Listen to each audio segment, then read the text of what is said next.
രമേശ, കഴിഞ്ഞ ദിവസം വളരെ ചർച്ചയായൊരു കാര്യമായിരുന്നു നമ്മുടെ മുൻ MLA കോവൂർ കുഞ്ഞുമോൻ്റെ ഒരു സങ്കടം പറച്ചിൽ.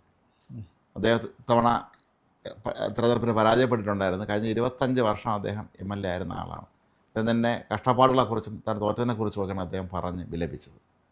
ഈ കോവൂർ കുഞ്ഞുമോൻ എന്ന് പറയുന്ന ഒരു രാഷ്ട്രീയ നേതാവ്, ഇപ്പം നമ്മൾ സ്റ്റാലിൻ തമിഴ്നാട്ടിൽ തോറ്റു, അപ്പോൾ സ്റ്റാലിനെതിരെ മത്സരിച്ച് ജയിച്ചത് വളരെ സാധാരണക്കാരനായ ഒരു വ്യക്തിയാണ് എന്ന തരത്തിൽ എല്ലായിടത്തും വാർത്തകൾ വന്നിരുന്നു. അതേപോലെ തന്നെയാണ് കോവൂർ കുഞ്ഞുമോനും.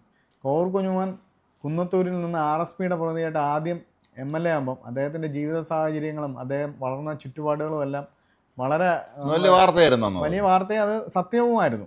അങ്ങനെ ഒരു വളരെ സാധാരണ നിലയിൽ നിന്ന് ജനപിന്തുണ നേടിയെടുത്ത് കുന്നത്തൂരിൽ 25 കൊല്ലം MLA ആയ വ്യക്തിയാണ് കോവൂർ കുഞ്ഞുമോൻ.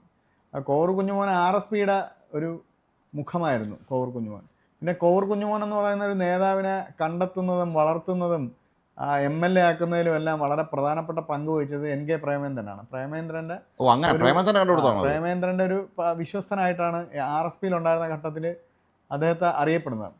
ഇതേ പ്രേമേന്ദ്രനെ പിണറായി വിജയൻ പരനാറി എന്ന് വിളിക്കുമ്പം ഈ കോവൂർ കുഞ്ഞുമോൻ അങ്ങനെയാണല്ലോ ഈ മാറ്റത്തിൻ്റെ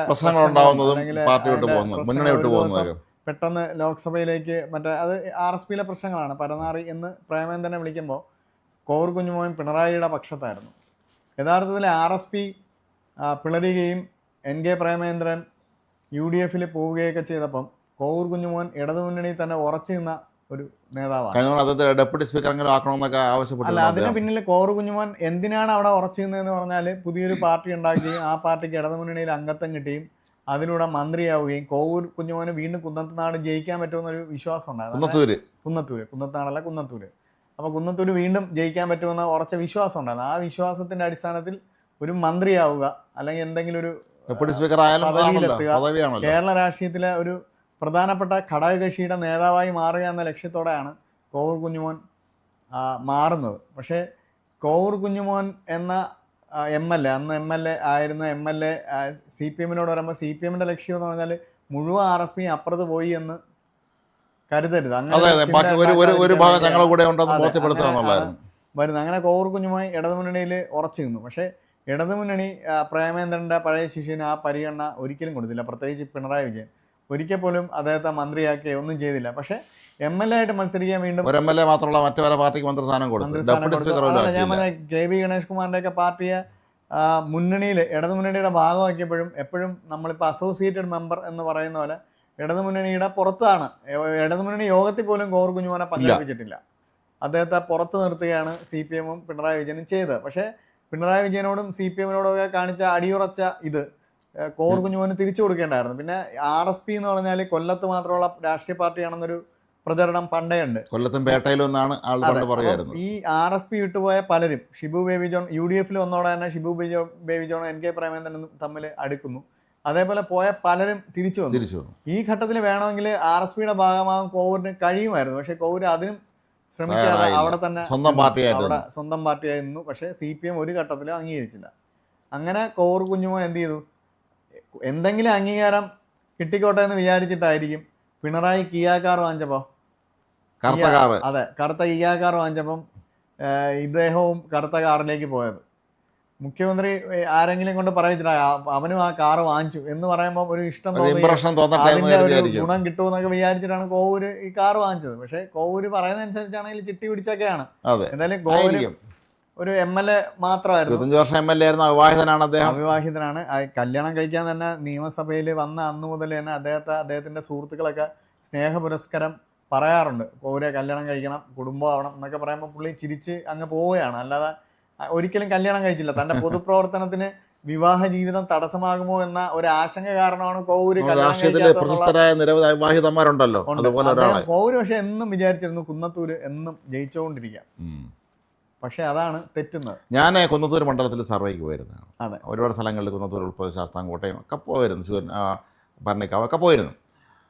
പൊതുവെ പലരും പറഞ്ഞത് അദ്ദേഹം 5 തവണ MLA ആയിട്ടും അങ്ങനെ 5 തവണ MLA ആയി പ്രത്യേകിച്ച് ഭരണകക്ഷിയിൽ ഇരുന്നിട്ട് പോലും അതിൻ്റെ ഒരു പ്രയോജനം പലരും കിട്ടിയിട്ടില്ല എന്ന് പലരും പറയുകയും നമ്മുടെ സർവേയിൽ അദ്ദേഹം പിന്നിലായിരുന്നു, വളരെ പിന്നിലായിരുന്നു സർവേയിൽ.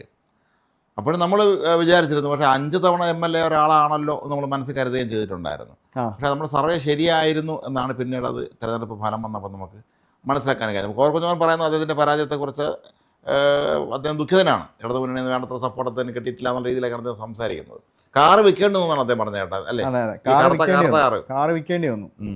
അതായത് കോവൂർ കുഞ്ഞുമോനെ പറ്റി പറയുകയാണെങ്കിൽ കോവൂർ കുഞ്ഞുമോന് കുന്നത്തൂരിൽ മാത്രമേ ഉള്ളൂ ഒരു കുറച്ചെങ്കിലും ബേസ് ഉണ്ടായിരുന്നു. അതെ, ആ ബേസ് CPM-ന്റെ ഒരു ശക്തി കേന്ദ്രമായിട്ട് കുന്നത്തൂര് കരുതിയിരുന്നൊരു മണ്ഡലമാണ്. പക്ഷേ കുന്നത്തൂരുണ്ടായ മൊത്തം അടിയൊഴുക്കുകൾ ഇദ്ദേഹത്തെയും ബാധിച്ചെന്ന് വേണം പറയാൻ. അത് കോവൂരിനെ കുഞ്ഞുമോൻ തന്നെ പറയുന്നത് എന്തുകൊണ്ടാണ് തോറ്റതെന്ന് പോലും എനിക്ക് അറിയത്തില്ല.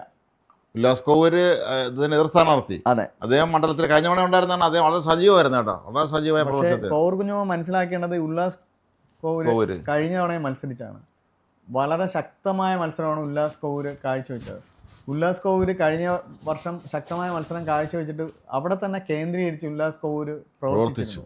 പിന്നെ RSP മൊത്തത്തിൽ ഷിബു ബേബി ജോണും NK പ്രേമേന്ദ്രൻ വീണ്ടും MP ആയി. അങ്ങനെ ഇരവിപുരത്ത് പോലും RSP സ്ഥാനാർത്ഥി ജയിക്കുന്ന സാഹചര്യം ഉണ്ടായിരുന്നു. പക്ഷേ ഇതൊന്നും മനസ്സിലാക്കാൻ കോവൂർ കുഞ്ഞുമോന് കഴിഞ്ഞില്ല എന്ന് വേണം കരുതാൻ. അപ്പം പിണറായി വിജയൻ്റെ പ്രീതി പിടിച്ചു പറ്റാൻ വേണ്ടി കാറ് വാങ്ങിക്കുന്നു. അപ്പം നമ്മൾ ഒരു രാഷ്ട്രീയ നേതാവായാലും ആരായാലും നമ്മൾ നമ്മുടെ കയ്യിലേക്ക് വരുന്ന വരവും ചിലവും എല്ലാം മനസ്സിലാക്കി പ്രവർത്തിച്ചില്ലെങ്കിൽ എന്ത് സംഭവിക്കും എന്നുള്ളതാണ്. 26 ലക്ഷത്തിൻ്റെ കാറ് കോവൂർ കുഞ്ഞുമോനെ പോലെ ഒരാൾ വാങ്ങിക്കേണ്ട ആവശ്യം ഉണ്ടായിരുന്നു എന്നുള്ളതാണ്. ആ സ്വാഭാവികം നമ്മൾ ചിന്തിക്കേണ്ടി വരും. കാരണം നമ്മൾ ഇത്രയും വലിയ കാറിൻ്റെ ഒന്നും ആവശ്യമില്ല, സാധാരണ കാറായാലും മതി. ആ കാറ് ഇപ്പം നമ്മളിൽ കാശുണ്ടെങ്കിൽ വാങ്ങിക്കാം. അതെ, പിന്നെ അത് വിൽക്കേണ്ടി വരുന്നു. അതായത് പിണറായി വിജയൻ കയ്യിലെ കാശ് എടുക്കേണ്ട, സർക്കാർ വാങ്ങിച്ചു കൊടുക്കും കറുത്ത കാർ. അതാണ് മനസ്സിലാക്കേണ്ടത്. പിണറായി വിജയന്റെ കാറ് സർക്കാർ വാങ്ങിച്ച കാറാണ്. ഇത് കണ്ട് കോവൂർ കുഞ്ഞുമോനെ പോലെ ഒരു പാവപ്പെട്ട സാധാരണക്കാരൻ കാറ് വാങ്ങിക്കാൻ പോയതിന്റെ ഗതിയാണ് ഇപ്പൊ സംഭവിക്കുന്നത്. അതേപോലെ മനസ്സിലാക്കേണ്ടത് കോവൂർ കുഞ്ഞുമോനൊക്കെ ഫണ്ടുകളൊക്കെ അങ്ങനെ കിട്ടാൻ, പ്രത്യേകിച്ച് സാധാരണ നിലയിൽ ഇത്തവണ കുന്നത്തൂർ തോക്കും, ഉല്ലാസ് കോവൂര് അവിടെ ജയിക്കുള്ളൂ എന്നുള്ളൊരു ഉണ്ടായിരുന്നു. ഈ സാഹചര്യത്തിലാണ് ആ ഫണ്ടും കിട്ടിക്കാണൂല. അപ്പം ഈ കാറും വിൽക്കേണ്ടി വന്നു. വീടുമില്ല, സ്വന്തമായിട്ട് ഇപ്പോഴും വീടില്ലെന്നാണ് പറയുന്നത്. അതെ അതെ. പക്ഷെ ഒരു ആശ്വാസം എന്ന് പറഞ്ഞാൽ ഈ 5 കൊല്ലം MLA ആണ്ട് എന്തായാലും ഒരു പെൻഷനൊക്കെ ഒരു 40,000 രൂപ കൂടുതൽ പെൻഷൻ മാസം കിട്ടും. ഒരാൾക്ക് ജീവിക്കാൻ അത് മതി. KSRTC ബസ്സിൽ യാത്ര പാസുണ്ട്, കാര്യങ്ങളൊക്കെ കിട്ടും. കുന്നത്തൂര് കോവൂർ കുഞ്ഞുമോന് പിടിച്ചെടുക്കാൻ പറ്റുമോ എന്നുള്ളത് ചോദ്യചിഹ്നമാണ്. കാര്യം എന്ന് പറഞ്ഞാൽ ഒരിക്കലും കോവൂരിനെ RSPയിലേക്ക് എടുക്കത്തില്ല, തിരിച്ചെടുക്കാം. നമ്മുടെ നാട്ടിലെ ഒരുപാട് ലളിത ജീവിതം നയിച്ചിരുന്ന നേതാക്കന്മാർ പണ്ട് തലമുറ ഉണ്ടായിരുന്നുണ്ട്. എത്രയോ പേര് നമുക്കറിയാവുന്ന എത്രയോ പേര്. ഞാൻ ഒരിക്കൽ ബസ്സിൽ യാത്ര ചെയ്യുമ്പം കിഴക്കോട്ട് ബസ് കയറി, നല്ല തിരക്കുള്ള സിറ്റി ബസ്, പാളയത്ത് ഇറങ്ങണം. നമുക്ക് എൻ്റെ അടുത്തൊരാൾ കമ്പി തൂങ്ങി നിൽക്കുന്നത്. അദ്ദേഹം അതിന് തൊട്ട് മുമ്പ് കൃഷിമന്ത്രിയായിരുന്ന BV രാഘവനാണ്. അദ്ദേഹം അപ്പോഴും MLA ആണ്. അപ്പോൾ ഞാൻ പെട്ടെന്ന് കണ്ടക്ടർ അടുത്ത് പറഞ്ഞു, കണ്ടക്ടർ നമുക്ക് എന്ന് പറഞ്ഞു. പക്ഷേ കണ്ടക്ടർ ഒന്ന് പറഞ്ഞു, അല്ല പുള്ളി വേണ്ടെന്ന് പറഞ്ഞു. അദ്ദേഹം നിന്നു, പാളയത്ത് എത്തി, ഞാൻ ഇറങ്ങി, അദ്ദേഹം അങ്ങോട്ട് നടന്നു പോകുന്നുണ്ട്. അതിലൊന്നും യാതൊരു ബുദ്ധിമുട്ടോ പ്രശ്നങ്ങളോ അദ്ദേഹത്തിനില്ല. ഇതേപോലെ സാധാരണ ജീവിതം നയിച്ച വ്യക്തി തന്നെയായിരുന്നു കോവൂരും. അതെ, ഈ മുഖ്യമന്ത്രി അനുകരിക്കാൻ പോയിടത്താണ്. മുഖ്യമന്ത്രിയുടെ കാറ് കണ്ടപ്പം മനസ്സിളകിപ്പോയി, മനസ്സിലാക്കി കാറ്. പക്ഷേ ഈ MLA-മാർക്ക് കാർ വാങ്ങിക്കാൻ എന്തൊക്കെ ഇളവുണ്ട് കേട്ടോ, ലോണിലൊക്കെ എന്തൊക്കെ ആനുകൂല്യങ്ങളുണ്ട്. മിക്ക MLA ഇന്നോവ കഷ്ടം ഉപയോഗിക്കുന്നുണ്ടല്ലോ. അപ്പൊ അതും പക്ഷേ ലോണായിട്ടാണ്, പലിശരഹിത വായ്പയാണ് കൊടുക്കുന്നത്. അങ്ങനെയൊക്കെ പലിശരഹിത വായ്പ. എന്തായാലും കാറും പോയി. ഇനി കോവൂർ കുഞ്ഞുമോൻ MLA ആവുമെന്ന് എനിക്ക് ബുദ്ധിമുട്ടാണ്. കാര്യം RSPയിലേക്ക് കോവൂർ കുഞ്ഞുമോനെ അവരെടുക്കത്തില്ല. പലപ്പോഴും നമ്മൾ സംസാരിക്കുക, അവർക്ക് താല്പര്യം. ഇനി കോവൂർ കുഞ്ഞുമോൻ RSPയിലേക്ക് വന്നാലും കുന്നത്തൂരിലൊന്നും ഇനി സീറ്റ് കിട്ടത്തില്ല. അടുത്തവണ വീണ്ടും ഉല്ലാസ് മത്സരിക്കും. ആ ഒരു കാലം ഇനി കോവൂർ കുഞ്ഞുമോൻ ഇടതുമുന്നണി തന്നെ നിന്നെന്ന് വെച്ചോ, അടുത്തവണ CPM അവിടെ മത്സരിക്കാനാണ് സാധ്യത. കുറച്ചു കാലമായിട്ട് തന്നെ കുന്നത്തൂരിൽ CPM മത്സരിക്കണമെന്ന ചിന്ത അവർക്കിടയിലുണ്ട് കുന്നത്തൂർ സീറ്റിൽ. പക്ഷേ അവരെ മുന്നണിയിലെടുത്തില്ല, മന്ത്രിയാക്കില്ല എന്നൊക്കെ കരുതി ഈ കിയാ കാറും കൂടെ ഉള്ളതുകൊണ്ടായിരിക്കും ഇത്തവണ എന്തായാലും തിരിച്ചു പിടിക്കണമെന്ന് വിചാരിച്ചായിരിക്കും. കിയാ കാർ ഉള്ളതുകൊണ്ടായിരിക്കും ഇടതുമുന്നണി സീറ്റ് കൊടുത്തത്. കറുത്ത കാറെന്ന് പറഞ്ഞു. പിണറായി വിജയന്റെ കറുത്ത കാർ കണ്ടെന്ന് പറയുമ്പോൾ തീർച്ചയായിട്ടും കിയ ആവാനാണ് സാധ്യത.